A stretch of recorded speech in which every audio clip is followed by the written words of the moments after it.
அன்பு சகோதர சகோதரிகளே, அனைவருக்கும் வணக்கம். நம் பதிவில் இன்று நாம் பார்க்கவிருப்பது நம் வீட்டின் தெய்வாம்சம் நிறைந்த வடகிழக்கு மூலையை பற்றி பார்ப்போம். வீட்டின் வடகிழக்கு ஈசான மூலை என்று அழைக்கப்படுகிறது. இந்த ஈசான மூலைக்குரிய கிரக தெய்வம் குரு பகவான் அவர் புத்திரக்காரகன். அவரது இந்த ஈசான மூலையை நாம் நன்றாக அமைத்து கொண்டோமானால் வம்சவிருத்தியும் செல்வ செழிப்பும் கூடும். குருவிற்கும் நம் வீட்டிற்கும் உள்ள தொடர்பு என்னவென்று பார்ப்போம். வீட்டின் ஈசான மூலையில் வாஸ்து பகவான் தலையை வைத்தும் கன்னி மூலையில் காலை வைத்தும் படுத்துள்ளார். நம் நெற்றி புருவங்களுக்கிடையே ஆங்ஜை என்ற சக்கரம் இயக்குகிறது. இதை நெற்றிக்கண் என்றும் சொல்லலாம். நம் ஓம் என்ற மந்திரத்தை புருவங்களுக்கிடையே நிலைநிறுத்தி தியானித்து வந்தால் முழு விழிப்புணர்ச்சி நமக்கு ஏற்படும்.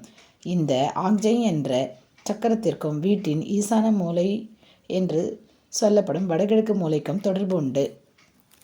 வீட்டின் ஈசான மூலையில் போர் போடுதல், தலைவாசல் அமைத்தல், போர்ட்டிகோ, படிக்கும் அறை மற்றும் பூஜை அறையை அமைத்தல் வீட்டின் எஜமானருக்கு பணம், செல்வம், புகழ், கீர்த்தி, அந்தஸ்து போன்றவை பெருகும். ஈசானத்தின் வழியாகத்தான் தெய்வ சக்திகள் வீட்டிற்குள் வருகின்றன. அவை கன்னி மூலையில் தங்குகின்றன.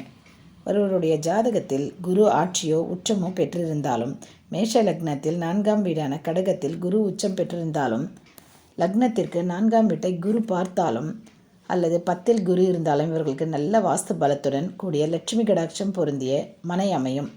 லக்னத்திற்கு 3ஆம் வீட்டில் குரு இருந்தால் ஜாதகரின் வீட்டிற்கு அருகில் பள்ளிக்கூடம், உடற்பயிற்சி கூடம், யோகாசன பயிற்சி, கல்லூரி நிறுவனங்கள், கல்வி நிறுவனங்கள், அறக்கட்டளைகள் இருக்கும் வாய்ப்பு உள்ளன. லக்னத்தில் குரு அமைய பெற்றவர்களுக்கு பல தோஷங்கள் நிவர்த்தியாகும். லக்னத்திற்கு 4ஆம் வீட்டில் குரு இருக்க பெற்றவர்களுக்கு மாட மாளிகை போன்ற வீடு அமையும். தனுசு லக்னத்தை அமைய பெற்றவர்களுக்கு குரு லக்னத்தில் இருந்து கோச்சார குரு விருச்சகமான 12ஆம் வீட்டிற்கு வருகிறார் என்றால் அந்த ஆண்டு அந்த ஜாதகருக்கு விரயங்களை ஏற்படுத்தும். அதே கோச்சார குரு மறு வருடம் தனுசுக்கு வரும்போது ஜாதகத்தில் ஏற்கனவே தனுசில் குரு இருக்கிற காரணத்தால் ஜாதக குருவும் கோச்சார குருவும் ஒன்று சேரும்போது அந்த ஜாதகருக்கு அபரிமிதமான பணவரவும், புகழ், கௌரவம் போன்றவையும் மிகுந்து காணப்படும். குரு ஒரு ராசியில் இன்னொரு ராசிக்கு பயிற்சி அடைய ஒரு வருட காலம் ஆகிறது. தனுசு மீனராசிக்கு குரு அதிபதியாகிறார்.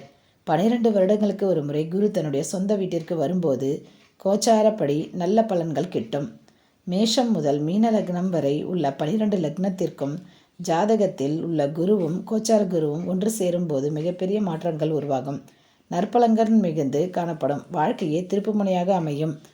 அந்த குறிப்பிட்ட ஆண்டில் வீடு கட்டுதல், புதிய தொழில்களை ஆரம்பித்தல், போர் போடுதல், பூஜை அறையை அமைத்தல், வீட்டை மராமத்து செய்தல், சுபகாரியங்கள் செய்தல் போன்றவை செய்யலாம்.